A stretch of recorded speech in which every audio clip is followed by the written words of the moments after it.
Welcome back, everybody, to episode 3 of Encounters Debunked, Truth or Myth. In this episode, we're going to be talking about 4 Bigfoot encounters and essentially seeing if they're truth or myth. Now, if any of you have bothered watching the first 2 episodes of this series, we first touched upon some Dogman encounters in which we sorted out truth or myth. And then last week, we looked at some Skinwalker encounters and went over them.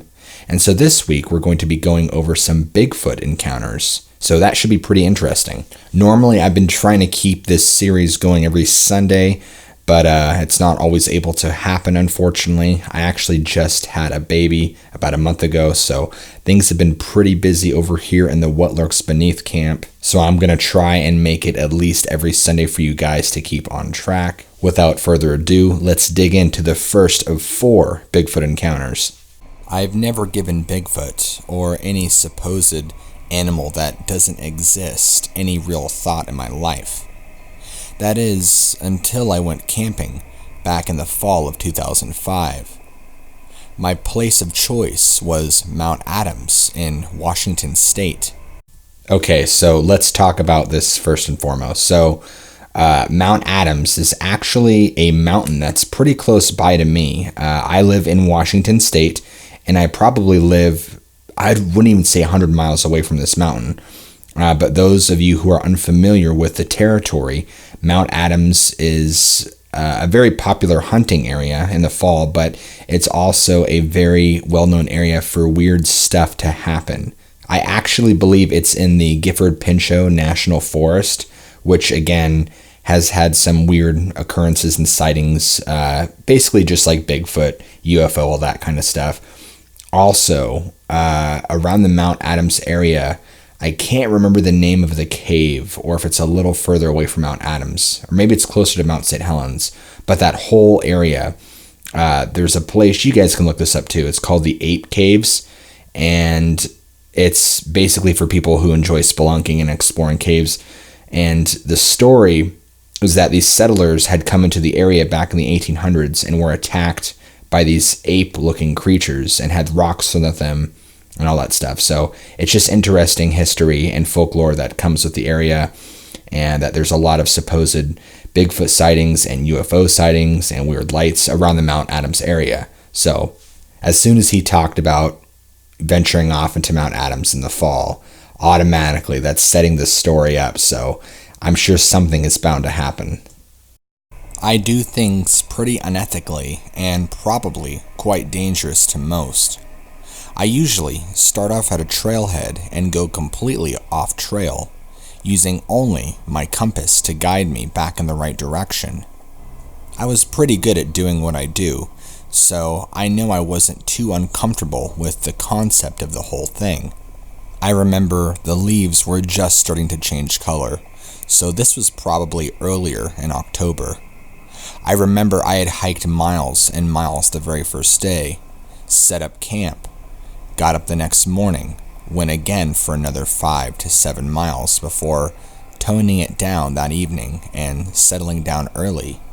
I had probably hiked at this point an accumulative 12 to 13 miles so far, and I wanted to make sure I rested a lot this very evening. What was really nice about the spot that I set up camp at is that I was only a couple 100 yards away from a rather large creek. This enabled me to use water for multiple purposes, including cooking with. That night itself went pretty normal. Everything was beautiful out. The stars were out, the sounds of the forest. It was wonderful, and I slept pretty well until the following morning. I remember waking up about 5 or 6 in the morning, or so I think, to some weird gibberish chirping sounds, probably about 200 or so feet away if I had to guess properly. Now, this is one thing I remember reading this story back that I thought was rather interesting. The writer of the story notes that he had heard a weird gibbering kind of chirping sound. Well, there's been other Bigfoot accounts that I've read and come across that talks about the sounds of Bigfoot, like when they talk, or maybe in a more group setting, kind of like that same sound, like a like a gibberish, fast talking, kind of crazy sound, almost like a chirping sound. It's very interesting for those who aren't super well studied up on Bigfoot. And coming from me, who's read so many Bigfoot encounters, Bigfoots actually make a large variety of noises from what I gather, from whoops to yells to howls to chirping noises and weird gibberish talking. It's pretty interesting if you actually get to read some of these crazy encounters. For those that aren't too familiar with this stuff, just hop on YouTube and just start checking out Bigfoot encounters, as many as you can, and just listening to as many eyewitness encounters as you can. After you listen to a few hundred, you can kind of gather a much more stronger base of what to expect from an encounter. And like I've talked about in my previous episodes, it helps you as the listener dictate whether or not the story is lying or whether it's believable. Unfortunately, you're going to have people out there who are really good at telling stories, and even though they may be lying, they can pull a story off pretty well.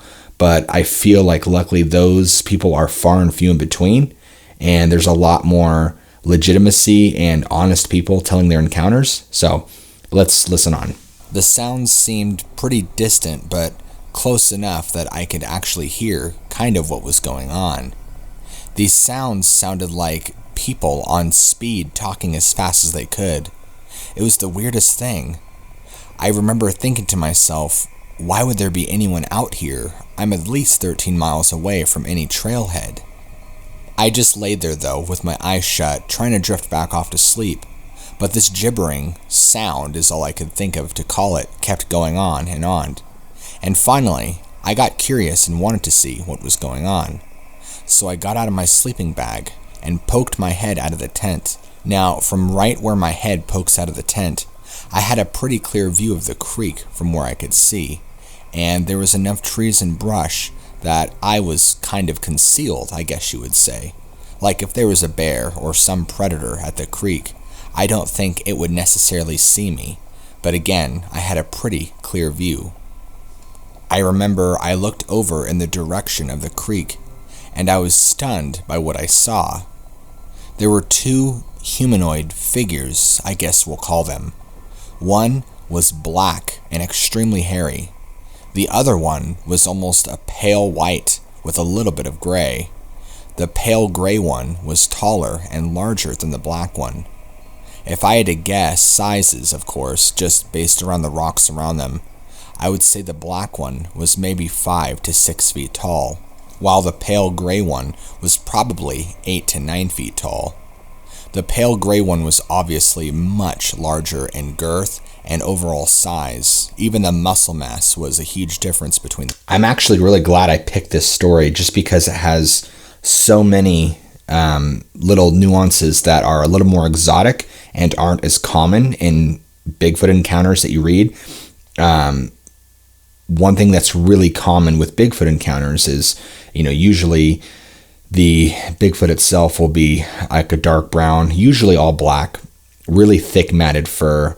You kind of learn stereotypical nuances of each encounter and story, but they mention this one about a white/gray Bigfoot, which is really interesting because there's only been like a small handful of encounters with gray and white Bigfoots, like overall. And to have that kind of encounter, it's just really interesting to pick up on. I believe from what I've read that Bigfoots that are white or gray are usually like the older Bigfoots. And I don't know that for a fact, but that's just kind of what it seems, and it would make sense. And maybe in this case, since these two Bigfoots are at the riverbed, maybe the old one is there with the younger one, since he talks about the young one not only being all black, but being shorter in height. So I'm thinking maybe it's a juvenile with like an elder. The other thing I've gathered too is that they live in villages, or maybe they congregate as a people. So for maybe whatever reason, an older one and a younger one are at this creek bed talking about something, who knows what. But already, you guys, I want you to know that for those of you who haven't listened to a whole lot of Bigfoot encounters and are just listening in for my take on it, I think this is a really unique and really cool encounter thus far, just because it mentions about the gibbering, the talking, a little more in depth to what most people hear when they just hear sounds in the forest. and the fact that there's kind of a paler gray Bigfoot, which again, I believe is due to it being an elder or an older, wiser Bigfoot of age.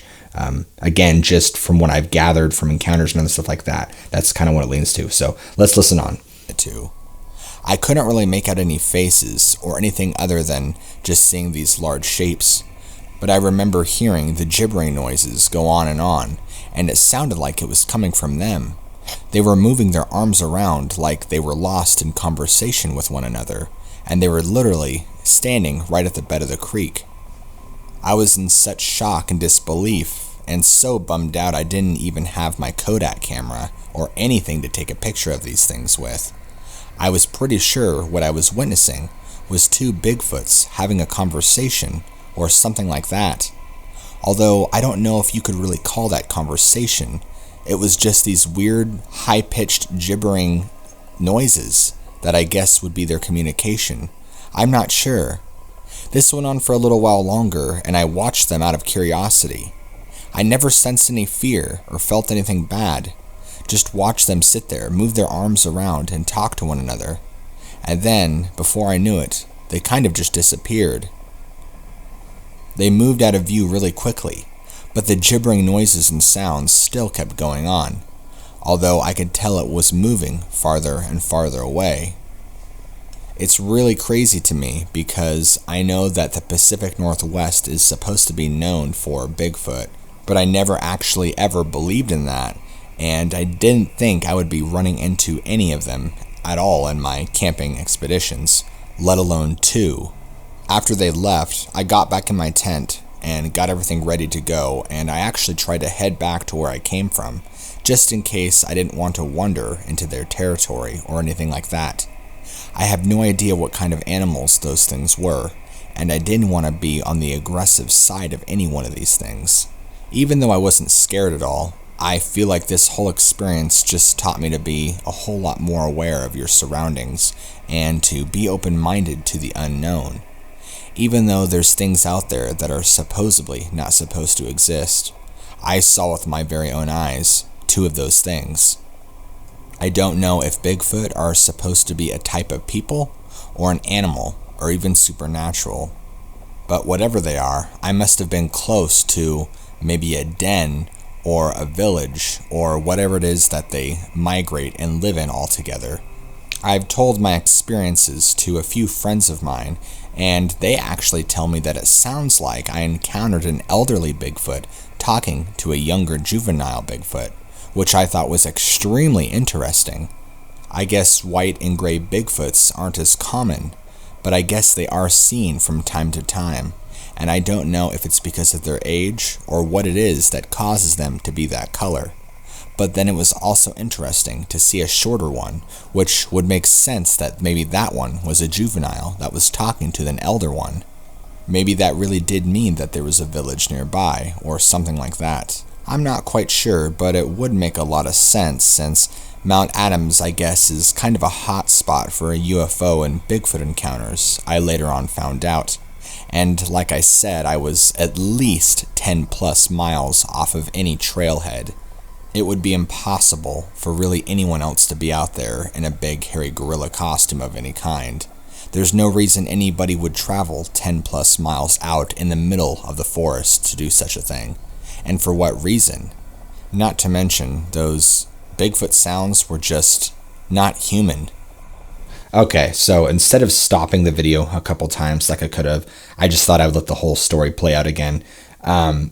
Listening back, I would definitely say that this probably falls on the side of truth because this person hit on so many details that I don't feel like you would be able to know or fib unless you really had a detailed encounter or unless you had really studied a lot of Bigfoot encounters. It's interesting that he even talks about telling his friends, who I guess are Bigfoot enthusiasts, about the younger juvenile Bigfoot, or what we think is a younger juvenile Bigfoot, and the elder Bigfoot that's supposedly the white-gray one. The other thing that's interesting that to me is they maintain conversation as they're moving away. Now, since there's two of them, in my mind, that tells me that the, maybe not den, but the area in which these things are living, their territory is probably really close by, especially if there's two of them together. So it's very possible they could have been heading back to the area they were coming from, especially since they were talking and not trying to be quiet or scout out anywhere. So it tells me that means they're probably comfortable. So it makes sense they're heading back to wherever they were living. I don't know if they live in villages or what they live in. I don't know if it's dens or areas or how that works, but it would make sense if they were going back to their people. I also find it pretty interesting too that he or she, whoever wrote this into me, talks about Mount Adams being a hot spot, like I had said before, just with UFO encounters, strange lights, strange noises, disappearances, multiple Bigfoot encounters. I mean, in my opinion, it's all here. It's pretty well put together. If this is a fake story, it's pretty well done.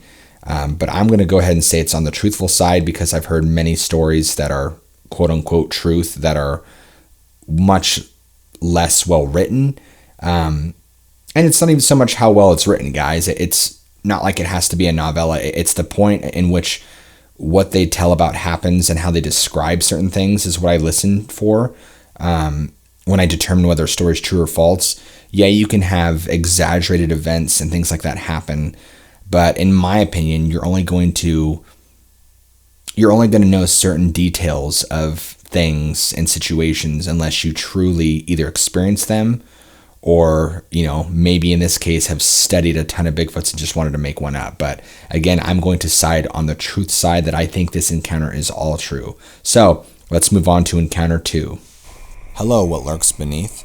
I'm here to tell you about several different experiences that I've had with Bigfoot or Sasquatch in my lifetime. Everything from having rocks thrown at me, to this thing charging at my trailer, to seeing this thing face to face. Back when I was in my earlier 20s, I want to say probably 25, I had gotten my first RV and decided to take it into some of the mountains down in California. Now, I drove that sumbitch all around. I want you to know that. I lived in that thing, and it was my baby for quite some time. But there were a few times that I felt strange things happen, or that there was maybe a strange presence outside my RV, if that makes any sense. The time that really stands out to me in particular was there was one night that I was sleeping in my camper when I started to hear these little pop, pop, pop sounds against my trailer. Then they started to get louder and heavier and start turning into thuds. Okay, so I would like to mention this, that I don't think it invalidates a story or pulls away any sort of truth, but I feel like when stories don't really elaborate on locations specifically, and I understand that there's some stories that, it may have happened when a person was younger, or it happened a long time ago, in which the person recounting the experience doesn't remember every detail. So I'm kind of at a crossroads with this one because they just talked about going into the California mountains. Now, I know from doing Bigfoot research that there's a plethora of quote-unquote Bigfoot encounters and experiences in the California mountains. Now, off the top of my head, since I'm on the spot, I can't remember for the life of me the names of the mountains that are in California, like the mountain ranges and stuff. But I know there was one fellow by the name of Justin Smedja, if I have that remembered right, who supposedly shot a Bigfoot. I might have his last name wrong, but I know his first name was Justin, and I don't know if that story was true or not, but there was a whole bunch of controversy over that, whether he shot it or not, and yada, yada, yada. So if any of you guys have ever heard of that, go check him out. I'm sure people in the community know exactly who I'm talking about. But anyway, the point of bringing him up is because he supposedly shot one of these things up in the mountains in California. So as soon as I hear this encounter talk about experiencing stuff out in California, it's just interesting since California, like the Pacific Northwest, is also a hotbed of Bigfoots. So I will also add that the pellets being thrown at his RV is interesting too. He didn't talk about huge boulders and rocks and stuff being chucked at his window. And a lot of times when you hear encounters of Bigfoots throwing stuff at RVs or cars or people, it's usually small little like pebbles and rocks and stuff, not so much to hurt you, but to get your attention. So already he talks about getting pelted on his RV just a little bit here and there with little ding, ding, ding, ding, from the rocks and stuff. So that's pretty interesting. So far he's kind of in the zone of truth as far as where his encounter goes. I just wish he would have added in more detail of maybe the specifics of his location of where he went camping, but it's okay. As long as his details check out more than the specifics of his location, I'll give him the benefit of a doubt. Then I realized that I was having rocks and pebbles thrown at my trailer. What the hell? I thought. I'm out here in the middle of the woods by myself at 3 a.m. I'm pretty much butt naked, and I run outside my trailer and look around. It's pitch black, and there's nothing but the stars in the sky. There's no person, there's no sounds, only crickets. I'm not sure what on earth was pelting my trailer, but I walk over to the side in which I heard the noise, and there's a bunch of rocks and pebbles all along the base of the RV, along with little dents from all the rocks being thrown. Something or someone was throwing rocks. I want you to keep in mind that these kind of events happen to me all over the state of California. There was really no specific location that these things happened or didn't happen. They would just happen from time to time, some worse than others. There would be times where I'd be hiking out in the woods by myself, and I would hear wood knocking, screams, and other really strange sounds that I couldn't quite explain. Actually, if you get on YouTube right now and type in Bigfoot screams, I believe there's an audio clip that's taken from Eastern Oregon, at least I think. If you listen to that actually pretty closely matches what I would hear sometimes off in the woods, along with the wood knocking. So, interesting enough, he talks about the sounds, the howls, the yells, the wood knocking, the other bizarre noises that's often very commonly talked about with encounters in relation to Bigfoot noises and sounds, especially the wood knocking and the yelling. He talks specifically about an audio clip from Eastern Oregon. I believe if you get on YouTube, like he mentions, you can actually view that same clip, and I think I've listened to that clip that he's talking about. I wish I can give you guys the specifics on the clip, but if you just type in Bigfoot Scream Eastern Oregon, and it is Eastern Oregon, I'm pretty sure what he's talking about. If you type it in Google, I'm pretty sure you can find it. It's this really elongated, inhuman-like scream. A lot of people say that that's pretty much identical to what it sounded like. So it's pretty crazy how on point he is so far. He does mention encounters happening all over California, which, again, I guess I can believe considering that there's so many encounter hotspots throughout the state of California, especially Northern California. So yeah, we'll kind of just see where the story goes. Another time, I was hiking alone, and I'm pretty sure I stumbled into these things' territory by accident. I remember I had passed several, what they would probably indicate as markers. These were trees that were literally ripped and uprooted out of the ground, turned upside down, and broken apart and in pieces. It was the strangest sight. If any of you want to know what I'm talking about, simply go to Google Images and look for Bigfoot markers and Bigfoot upside down trees to get an idea of what I'm talking about. Okay, this is pretty cool. He talks about something that I don't really hear anybody talk about in Bigfoot encounters, or it's pretty slim to none, and that's the tree markers. Now, for those of you that don't know what those are, the tree markers that Bigfoots like to use, from what I've gathered, is they literally uproot these smaller trees and pummel them into the ground so it's completely uprooted, or contort them and bend them in these weird shapes to kind of symbolize a marking of their territory. There's actually pictures and photographs of it, so he's right to an extent that you can go to Google and actually look at some of these pictures of what people have seen. Now, of course, there's no definitive proof that a Bigfoot actually made these markers, but you think about it, you're out 10 miles into the wilderness of the Pacific Northwest, or maybe California. What on earth is going to deroot a small tree, pummel it and stick it into the ground, and then wrap it around another tree or bend it in a way that will look like some sort of marker? There's just no way. There's nothing out in the wilderness that's that strong that could physically do that. So it's just something to think about that's really interesting. Let's continue on. I didn't believe that those things could happen like that, but unfortunately, when you come face to face with these things, it's an unfortunate reality. I had walked past these markers a little ways and noticed the wilderness around me go dead silent. And that's when I started to feel a little uneasy. I was right next to a ridge, and something in my gut told me to look up.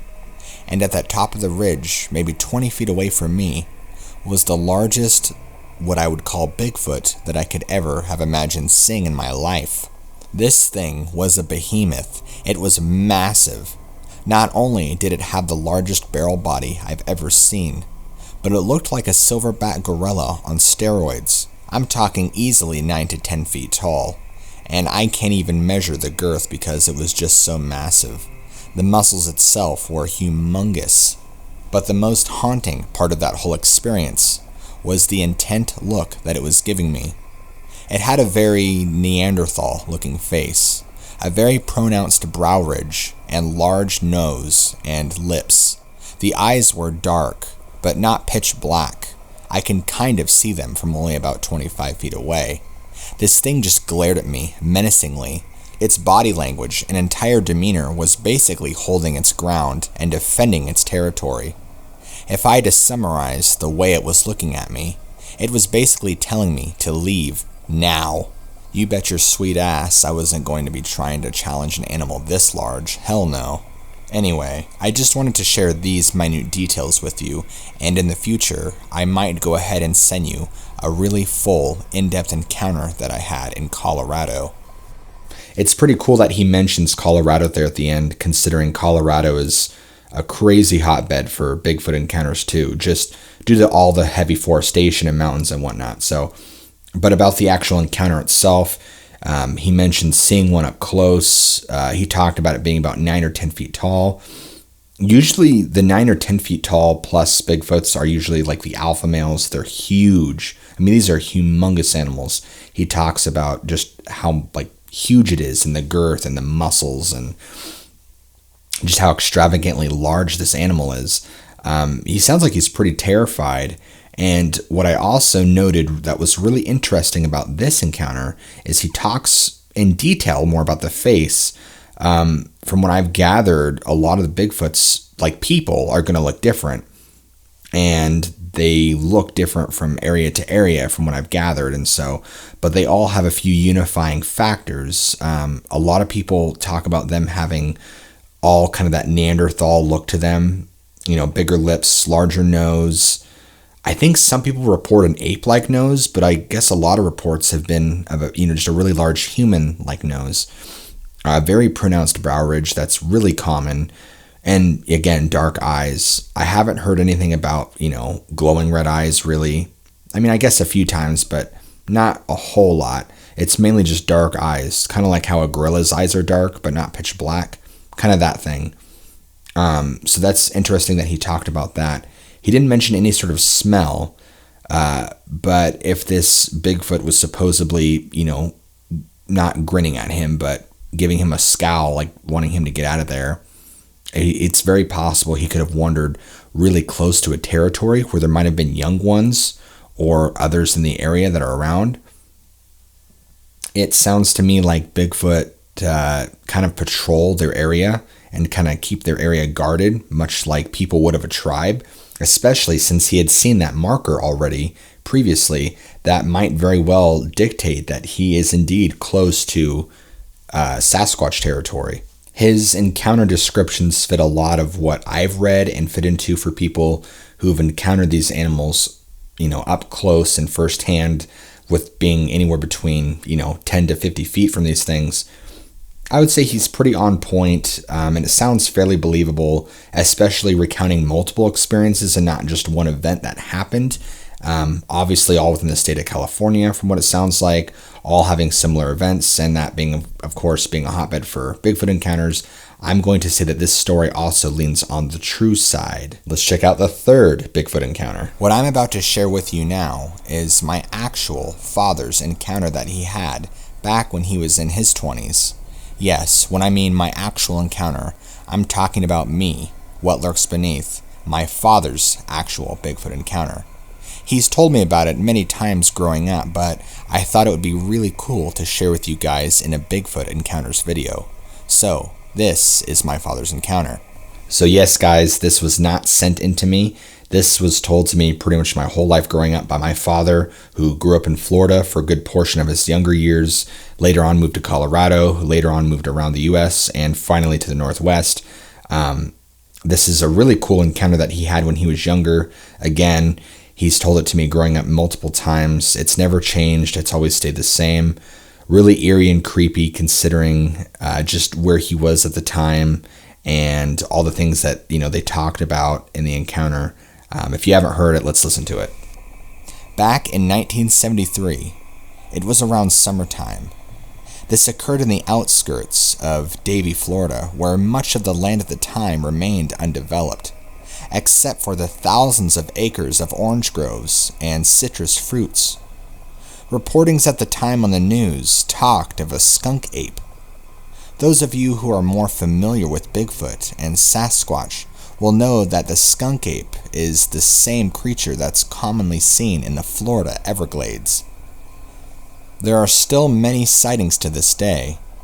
I was out at my cousin's place, who lived in a groundkeeper's house for the orange groves around. We were out in the thicket of the Everglades. There was only one road at the time that extended about 25 miles, which connected Highway 27 to Alligator Alley, going east and west. Like I said, I was with my cousin Gary and 3 of my close friends. It was roughly 8 p.m., and it was fairly dark outside. We were just hanging out and talking when out of nowhere, our nostrils get assaulted by this foul-smelling odor. The only way I could describe it was a grotesque, strong musk-like odor.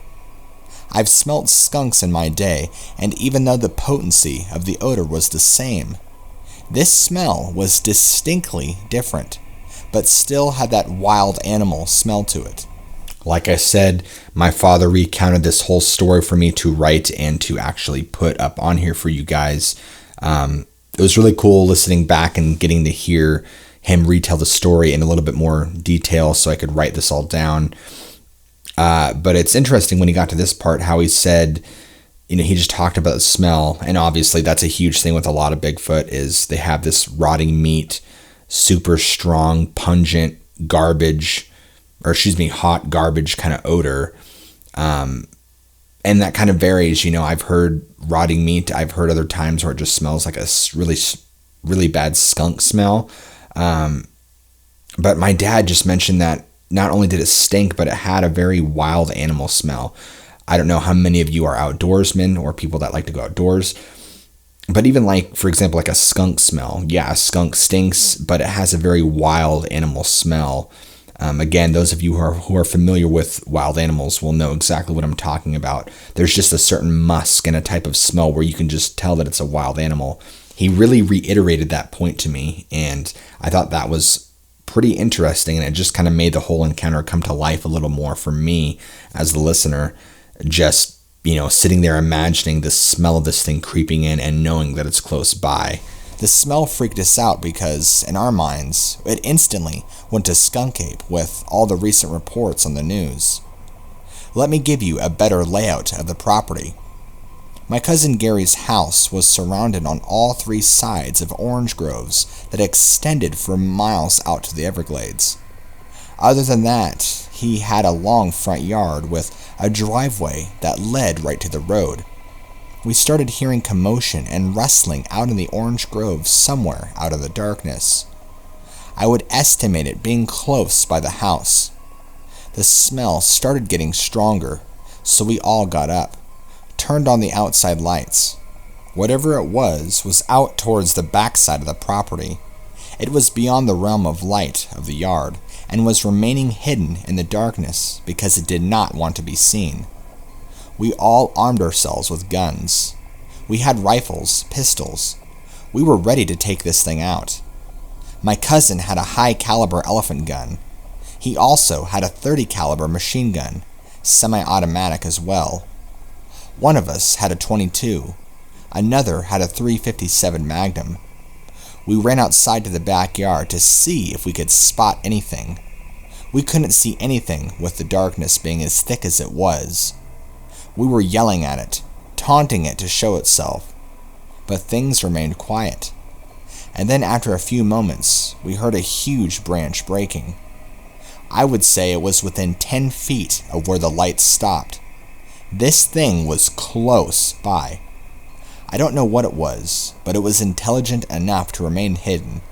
We were loaded up and were going to kill whatever it was had it shown itself. Things got silent after that, and the smell eventually dissipated. We remained outside for a few more moments, laughed it off, and went back inside to resume the night. We spent the night, and the next morning, we wanted to go out and investigate the tracks to look for any evidence or anything like that. What we found the next morning was a 10-inch diameter branch ripped straight from the tree, exactly where we had heard the branch rip last night.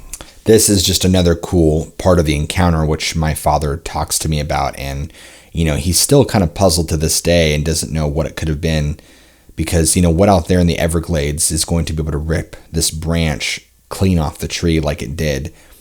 I don't think there's any predators or any animal that's large enough, let alone that's going to go to a mango branch and pull that off the tree. So something like that would take tremendous force and power.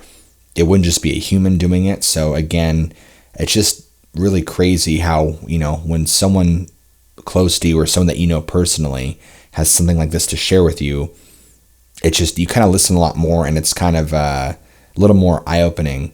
And then you really start to think about, the little intricacies of the details, and you start to think like, wow, like maybe this really could have been something that he came across. Something was strong enough to rip this right off the tree. Things get a little more interesting though. Shortly after, my brother Dominic went into the Everglades to see if he could search and find anything. He was probably searching a few miles away when he stumbled across a cave that he believed the den of a large animal. This den was huge and said it was roughly 10 feet across. He said he found bones of miscellaneous animals and a terrible odor. Whatever he found spooked him enough that he got the hell out of there. We don't have bears down there, and there's no predators in the Everglades that would have a den like this. He said this was a well-constructed den, enough that it scared him shitless, and he was very familiar with mountain lions and other predators that are in America, and that are even natural to Florida. There were also reports during this time that a horse had been found nearby with its head torn off its body completely. We all knew of this report, and my brother put two and two together, and put this as him finding the den to whatever the hell ripped the horse's head right off. Now you tell me, what the hell could possibly be strong enough to rip the head off a horse's body? Do you have any idea the sheer amount of force and strength that would take? I haven't had any experiences like what I've described to you since. Florida has since become much more developed since the early 70s, and it's possible much of the area we had our original encounter in is no longer there. It just makes you wonder what's truly out there waiting for you. Like I stated earlier, guys, I firmly believe that this is true. My father has been sharing this encounter with me for as long as I can remember, and details have never changed. It's always stayed the same. Obviously, he went into more detail this time around, but everything's always matched up. Nothing's ever changed, and I think it really spooked him. And when he talks to me about it, you can just kind of get the emotion from someone's face and voice when it's a legitimate fear or emotion or experience that they went through. And that's kind of the vibe I get from this story. And not only that, but listening to this encounter as someone who might be a skeptic, it again lines up with everything else that I already know about Bigfoot as far as behavior, things they do, things they don't do, time and place, setting, environment, etc., etc. So I find that all really interesting. Unfortunately, with my uncle Dominic, he had passed away last June. I don't know if many of you have heard the story that I had posted, I want to say a week or two ago. It's called My Possession, or maybe it's The Possession. And that is a true story of when he got possessed. It is the same Dominic in that story as well. I believe this was before that happened. I know my dad probably said the year in the beginning of this encounter, but I don't remember it off the top of my head. But again, it's the same Dominic. And I didn't really get a chance to ask him about it personally before he passed, about these specific events. But my dad had just told me that when Dominic went out and found the den in the cave and how scared he was, and that he thought it just had a weird feeling. It wasn't like he just stumbled upon an animal den. He was really terrified of what he encountered. And then just about the whole horse's head being ripped off. I mean, to think about what on earth is going to tear the head off a horse's body. The amount of force that would take just to rip all that muscle and bone and skin and tissue. I mean, it would take massive amounts of force. So it kind of just makes you wonder, I mean, maybe not everything points to a Bigfoot or a skunk ape, but something was out there that did these things. Something is living in the Everglades that's able to take down a horse, that made a den large enough for it to fit into that cave, that went out that night, was smart enough to stay out of the light and to rip that branch off that mango tree. So again, just more food for thought for you guys. Let's move on to story 4 and the final story. My wife, daughter, and I went camping over the holiday weekend. We both took off work Friday and headed off to meet up with a group of friends who were camping with their kids and dogs for the holiday weekend. They were already out there and had found a nice campsite that was big enough for our entire group. Just a spot off of a service road with primitive fire pits and not an official campground. In total, there were 10 of us, 7 adults and 3 tweens. We were camping out in an area south of Mount Rainier in Washington State, just outside of the park boundary, off of a road that would lead you to a locked gate that enters the park. We knew at the end of the road was a locked gate because all the cars that went that way, only to flip back around because it was only accessible to National Park staff. We set up our camp in a flat area that would fit our 2 tents that they had racked up for us prior to arriving. Guys, national parks, Washington State, out camping, need I say more?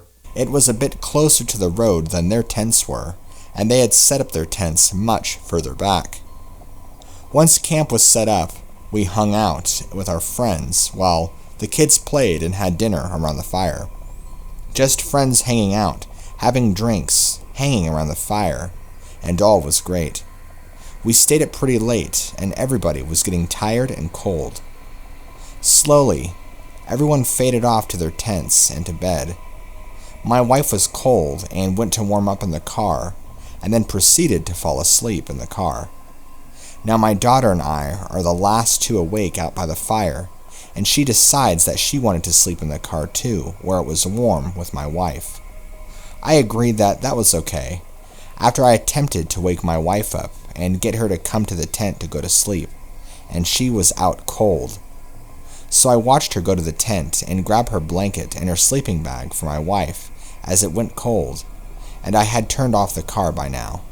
She grabbed the stuff and zipped up the tent, and off to the car she went. I myself stayed up just a little bit longer by the fire, and must have dozed off momentarily, because when I woke back up, I was sitting in a camping chair by only glowing embers, and it was pitch black. Only the coals of the fire were glowing red, and glowing in the now dead fire.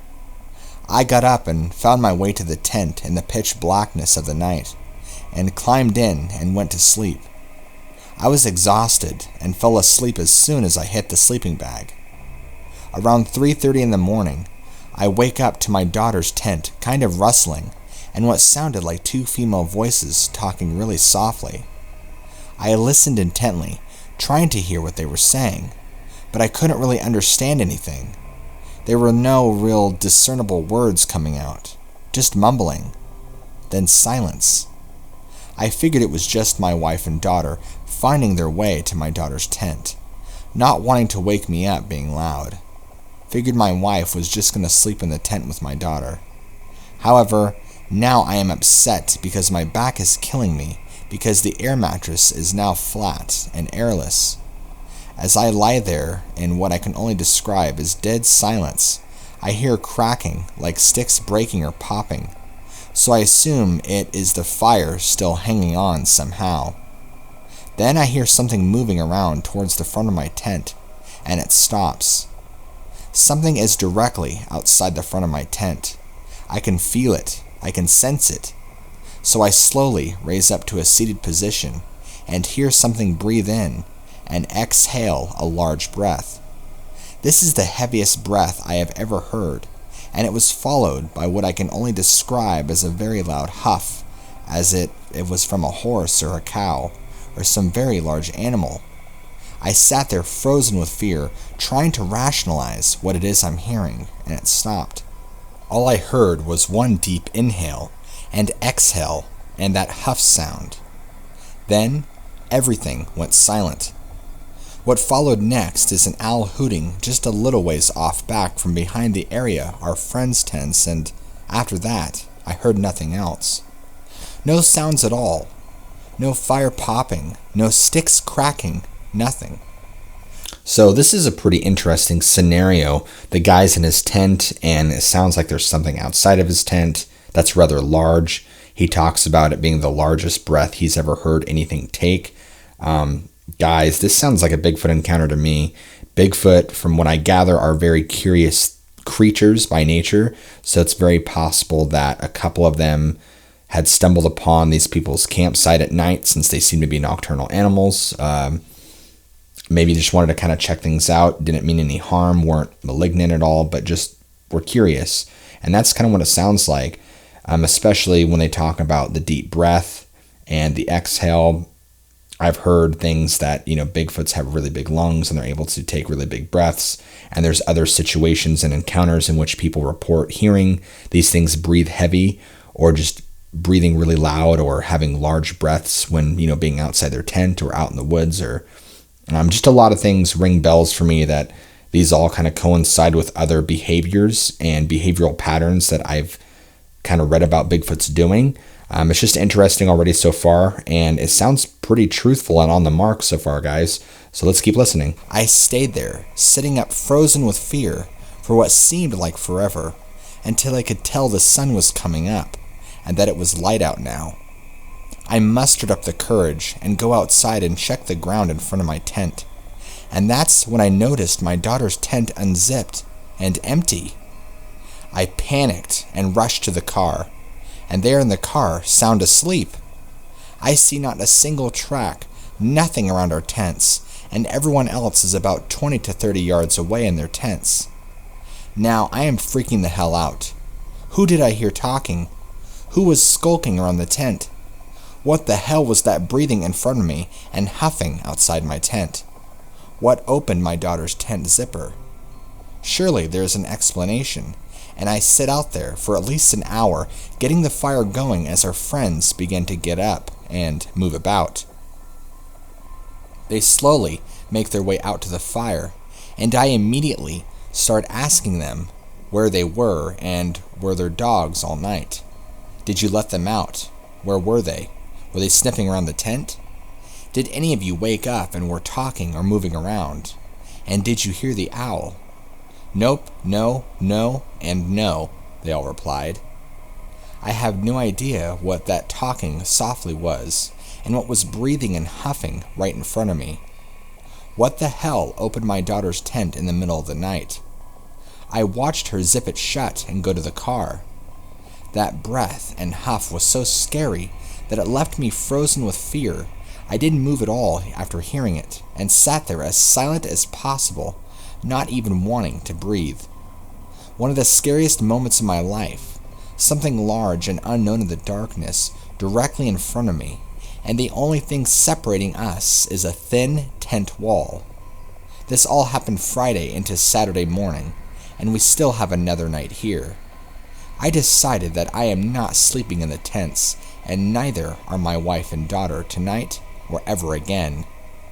The rest of the day goes great. Hanging out, having breakfast. Went into town, Ashford, and went for a hike down the road to Lake Cora. Basically, just camping and hanging out. It's getting later now, and although the sun is out and blue skies, the canopy in our camping area is thick, and even at the brightest point in the day, was still pretty dark compared to the road area. As we're hanging out, we hear whoops way off in the distance, and we're thinking, what was that? More time passes, and by now a few of the people that were there when we arrived at the camp have now left. The story's starting to get good, you guys. So he's talking about hearing whooping sounds off in the distance and not knowing what those are. Guys, if any of you know anything about Bigfoot sounds, whooping is one of the most common sounds they make, along with wood knocking. I believe it's some form of communication of some kind, but generally it's like a whoop, whoop, whoop kind of sound. It's really interesting. I don't know if there's actually any of it ever captured on audio, which you might be able to look up on YouTube, but from what I've gathered, that's kind of the sound, or one of the most common sounds they make. But for those of you who are curious, look it up on YouTube, see if you can find anything. I'm sure there's captured audio of it. I'm pretty sure I've heard captured audio of it. I can't remember at the moment. Let's listen on to the story. Just 7 of us left, and 2 of the 7 were pretty much always in their tent. So that left 5 of us out hanging out by the fire. That's when dusk crept in, and my buddy began working on dinner for all of us. As we sat there, from off in the woods between us and the park boundary, towards the creek, we hear these blood-curdling screams and wood-type howls that everybody heard. We all stopped talking and fell silent, and we all began to ask each other, what the fuck was that? We heard this about 4 to 5 times. It sounded like a woman being murdered, and a howl type of sound, I don't know. I know sometimes a cougar will make a very similar sound of a woman dying, but this sounded nothing like that. Then came a few tree knocks from the same general direction. Is someone messing with us out here? Everyone was thinking. No way. No one is messing with these guys. This is definitely Bigfoot territory that they're in. My guess is that from all the activity that they're experiencing, the physical activity with these things checking out their tent, the whooping, the wood knocks that are nearby, and the howling and the screaming that sounds like a woman being murdered, which is a very common sound from mountain lions. I can't remember if it's a mountain lion howl or a distress call or what it is, but I know mountain lions make that noise that sounds like that. But Bigfoots also do it too, even though it sounds different. My guess is that they're near Sasquatch territory, and enough of it that there's several of these things talking back and forth. And so my guess is that this campsite originally was probably built, just happened to be in that territory of these things. And I'm not an expert on how big Bigfoot territory is or what it looks like. I'm sure it's probably miles and miles and miles, since these things seem like they travel a long distance and or can travel a long distance. So I think it's just an unfortunate situation of this campsite being right in the territory of where they're at. And so they're probably just communicating and talking back and forth. And obviously it's scaring the hell out of these poor people because they don't know what's going on. But I feel like if someone who is an expert and someone who knew about this kind of stuff, you'd be able to like, holy shit, we're in ground zero for Bigfoot territory. I think that's really cool. So let's listen more. Keep in mind, it is a holiday weekend, so tons of campers within a 15-mile radius. So I call my buddy over, and he hadn't heard the screams because he had been cooking on a skillet and had a propane lantern in front of him and behind him, and they are loud. We stand there and listen and don't hear it. We decide, okay, we will do a tree knock back closer to the road that divided us from where the area we heard these vocalization and knocks from. That is when we heard it. I got a chill down my spine to my core, and the hairs raised up on my arms and neck. We both looked at one another, and at the same time asked, "Did you hear that?" I asked him what he heard, and we had both heard what we can only describe as monkey/gorilla sounds you would hear on Discovery Channel or something. It was like, ooh, ooh, ah, ah, ah sound. It was far off, but deep and rumbling, unlike you would hear on TV. I want to say it was like directly focused at us. I only say that because the other people were sitting behind us, maybe only 10 feet away, and they didn't hear it, only us. Now we are freaking the hell out, and nobody is sleeping in their tents. We don't want to say anything and freak everyone else because, at this point, they are already all on edge. I have been hiking and camping here in the Pacific Northwest for almost 20 years now, and have never experienced this while camping out with my family and friends. I am 39 years old from East Coast and have been shot at and chased growing up in the ghetto. I am a former U.S. Army infantryman who has spent countless nights in only a sleeping bag in a dugout sleeping hole and in tents. I am now afraid to ever sleep in a tent again after this weekend. I have never really ever felt fear like I did that first night in all my time in the forests out here, except when I was a kid in the woods back home. So we end this encounter with him basically having the experience in the tent with whatever those noises were, hearing the whooping, the yelling, the hollering, the screaming, all those sorts of sounds, and then hearing that gorilla-like sort of noise, which I think is interesting and new. I haven't really recounted any encounters that I've listened to or read that talked about gorilla-esque noises, but I find it interesting that he used the phrasing that it was aimed at them. In my mind, again, it kind of goes back to the whole Bigfoot territory.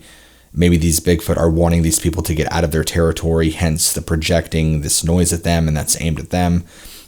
So to sum up what I think, I'm going to say that this is also a very genuine and true encounter. And to reinstate what I said earlier, it sounds literally like this campground happened to be built right on top of the territory where these things are at. And it just so happens that these Bigfoot don't like that there's people in their territory. Hence the noise making. It sounds like they're trying to drive these people out from what I'm gathering. It makes sense because they're acting aggressive, but they're not physically doing anything. And again, that just kind of goes with other common, well-known behavior, how these things act when they want people out of their territory. Again, guys, if you don't believe me or if you don't really believe all this stuff, just go start listening to a bunch of encounters. Listen to a variety of them. Listen to ones where people have up-close encounters, to ones where they have rocks thrown at them, ones where, these things acted friendly, acted aggressive. You want to get a large variety of experience in how these things act so you can kind of become your own judge and really be able to come to a conclusion on your own of whether, did this happen or did this not happen? Did this take place because of this? It really just kind of helps you solidify things. Whereas if I was listening to this with no Bigfoot education at all, having no encounters, this would all just be probably bullshit to me with just entertainment value. So if you are passionate about it, I really encourage you to dive deep in reading encounters and listening to encounters. There is a plethora of them on YouTube by many great narrators, as well as people recounting their true experiences for you to listen to. I know Vic Hundiff does a Bigfoot encounter show. That's a really cool one. I think it's called Bigfoot Eyewitness Radio. I'm pretty sure that's on YouTube. Again, guys, there are so many, so go check them out and go listen to them. But again, to cap it all off, I'm going to say all the 4 encounters in this particular episode are all true. They all sound genuine. They all use similar behaviors and descriptions of many, many Bigfoot encounters that I've come across. As far as like reading, listening to. So I feel like that wraps up episode 3, you guys. I hope you enjoyed listening to this episode. Hopefully we'll have episode 4 come out next Sunday. That's kind of what I'm shooting for. Next episode, we'll probably just shoot for a creature encounter episode and not really anything specific. I would like to do maybe a flying humanoid or gargoyle or Mothman one, since it's a little more exotic and not really what most people expect. I think it would be really cool, so we'll see how that will turn out, and we'll shoot for next Sunday. I'm glad you guys enjoyed it. If you've made it this far, or if you haven't enjoyed it, I'm sorry I wasted your time up to this point. Hopefully you stick around for episode 4, and I will see you guys all in the next episode next Sunday. Take care, guys.